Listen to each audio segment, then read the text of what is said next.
Hey everyone, some of you have asked me to create a video about how to let go of the love of your life. So a video about a breakup not from just anybody or somebody you knew you'd only date for a while, but from somebody who you thought was your future, somebody you wanted to spend the rest of your life with.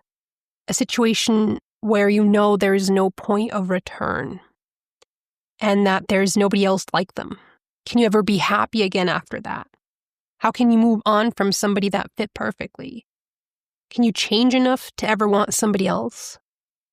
A breakup, divorce, or separation like that is, in a way, an accumulation of a lot of different hurts. First of all, you're losing this person, which is overwhelmingly painful in itself.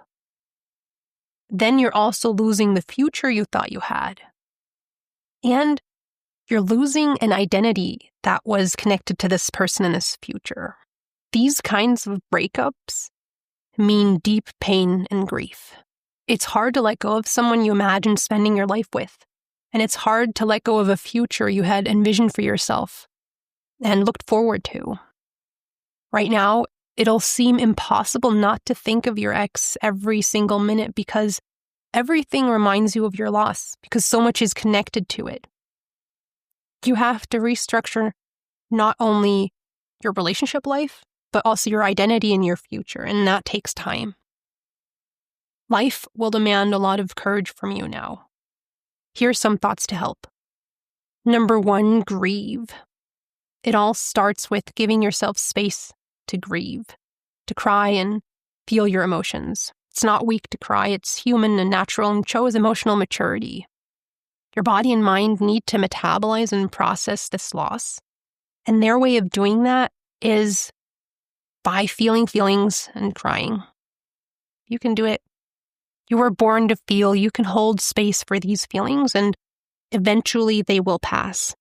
It won't be like this forever, although it probably feels like it will. And to heal, you need to be willing to feel. Number 2, let go. Check in with yourself if you have any resistance or reservations about letting this person go. Does it feel like you're betraying them, your love, or yourself if you let them go? The relationship has ended, and letting it go isn't betrayal, it's an ending. Relationships ending is part of life, just like beginnings are. They're not a failure. They don't mean that something's fundamentally wrong with you or that you're not lovable or valuable. Allow endings to be part of life. Allow this ending to be part of your life and your story without feeling like it devalues you or your ex or what you had. You won't forget them if you allow yourself to move on. You don't have to forget them to move on. Healing means carrying them differently inside. There's no delete button in the brain. You can honor what you had without clinging to it. Letting them go doesn't mean your love wasn't real or that they didn't matter. Number 3, find new language. Right now, you're using the terms the one or the love of my life to describe your ex. This language contributes to the pain you're feeling, and it's time to find new language to heal. Maybe instead of calling them the one or the love of your life, you can call them by their name or my ex. Think of them as someone you were with for a certain phase in your life. Before we come along and assign meaning to things, they just are. And I like to invite you to take that perspective onto your ex, of them just being, or to find a perspective that helps you heal. Labeling them as the one or the love of my life will keep you stuck. Looking back at your history with your ex, you can now see that they are no longer the one. They are now one of the people you're with, as painful as that is. Your breakup has redefined them. Allow yourself to acknowledge and make space for that redefinition. Don't hold on to something that's no longer true. It is natural that right now it will feel like you've lost the one, when all you can see are the broken pieces of your shattered future and relationship. It's devastating and feels like you've lost the love of your life. But just because it hurts this much doesn't mean that you've actually lost the one or the love of your life. This is a mistaken conclusion minds can fall into after a breakup, noticing how much it hurts, and then concluding this means that losing the person that was able to hurt you this much must mean that this person was the ideal partner. It seems like only the one could have this kind of a power. That's not true, though. Breakups can hurt tremendously, even if they're not from the one. Breakups are never from the one, right? On the one hand, the breakup itself created that reality. And on the other hand, there are many people out there you can click with and build a happy life and relationship with. There's not just one person out there for you. So it's really important to find new language, not to think of your ex as the one or the love of my life. That will help you move on. Which brings me to number 4, believe in yourself. Being single again can be scary. It brings up all kinds of worries and fears. Am I desirable? Am I attractive? Am I lovable?